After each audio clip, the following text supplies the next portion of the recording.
I'm here in my new patch in South Australia's Mid-Murray region to show you the position I've selected on the property to be my future fruit tree orchard. I've chosen this position because it gets lots of sun, as fruit trees need at least 6 hours of direct light per day, and it's been prepped so it'll be easy to plant out all the trees in the same way, in a structured layout. When it comes to spacing, it depends on what's being planted and how much competition you want to deal with.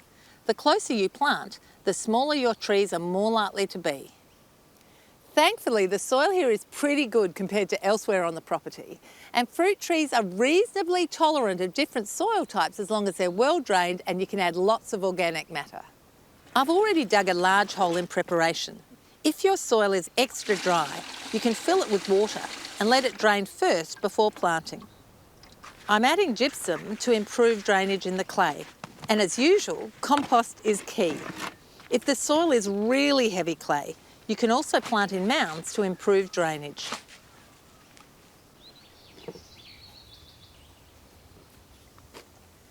Planting deciduous fruit trees in winter when they're bare-rooted is the perfect time. There's less transplant shock putting them in the ground and they're more affordable. Now, while it does get cold here, I don't think I get sufficient chill factor to grow cool season crops, so I'm going to plant stone fruits, and this one's a peach. Next, inspect the roots for death or damage and snip off any dodgy ones. Bare-rooted plants come packed in sawdust. Make sure this is all removed before planting. Position the roots so the soil level is at the same level it would have been originally, and you can see the different colour on the stem, not too high. And I'm adding a bit more organic matter up the top as well.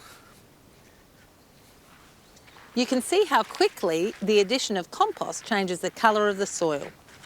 Backfill and water well. As they are dormant, they won't need fertiliser until spring, but I am adding mulch. Now, a hard prune might seem a bit drastic, but it's essential with bare-rooted plants. When they dig them out of the paddock where they were growing, they cut off about 90% of the root system. So it's vital that I prune the top by 90% to compensate for that. And by pruning these side branches back to about here, it's going to cause each of the nodes to become branches. And by the end of the year, it'll look fantastic and be bigger than it ever was. Future pruning will be about creating a strong structure that allows for good ventilation and easy picking. We can get winds here of up to 70 kilometres an hour, and that can strip off leaves, disrupt pollination and damage fruit. So I'm using tree guards whilst they're getting started in the ground. And I'm also planting out a strategically placed, fast-growing saltbush hedge of a variety called Ayers Green, which is going to grow with and protect the orchard. While it mightn't look like much yet, all this planning and prep has set the fruit trees up for a pretty good start in what is otherwise a really harsh environment. And this is a solid foundation for what will become a productive fruit-filled haven.